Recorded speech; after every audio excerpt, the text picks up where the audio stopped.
kartoshka piyoza چند شد اکا؟ 10 کیلو 10 کیلو؟ چیزی kartoshka 5.5 5.5 so'm. so'mdan 1 kilosh. Aka turba kilosh چند شد؟ turba. Tur 5 kilo. بیخی چی؟ Behi 8 kilo. همین 5 تومن var teşekkür ederim. Aka turba kilosh چند شد؟ turba. Tur 5 kilo. بیخی چی؟ Behi 8 kilo. همین 5 تومن var teşekkür ederim.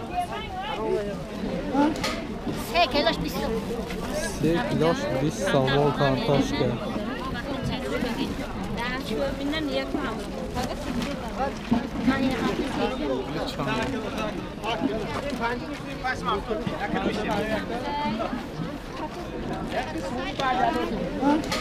Sek kiloş 20 so'm. 3 kilosh 20 so'm kartoshka.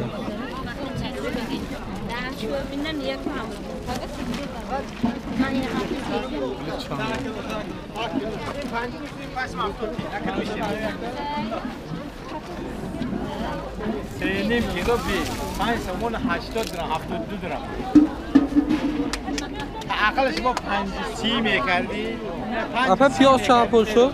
Kiloş 10 so'm. 2.5 kilosh 10 so'm. Kartoshka چه اپه؟ Sof ne yaptım o? Ne yapar?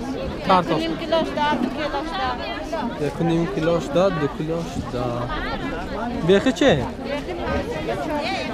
5 so'mga 4 kilo بیخی. 2 kiloş da 10 so'm. Ya kunum kilo? راحتی کنم.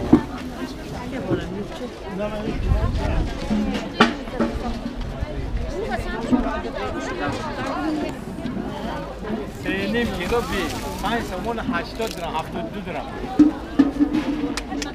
عقلش با 5 میکردی. Apa piyoz چند pul شد؟ 2 kiloş da 10 so'm. 2.5 kilosh 10 so'm. Kartoshka چه اپه؟ Sof ne yaptım o? Ne yapar? Kartoshka. 2 kiloş da 2 kiloş da. 1.5 kilosh da 2 kilosh da. بیخی چه؟ 5 so'mga 4 kilo بیخی. 2 kiloş da 10 so'm. Ya kunum kilo? راحتی کنم.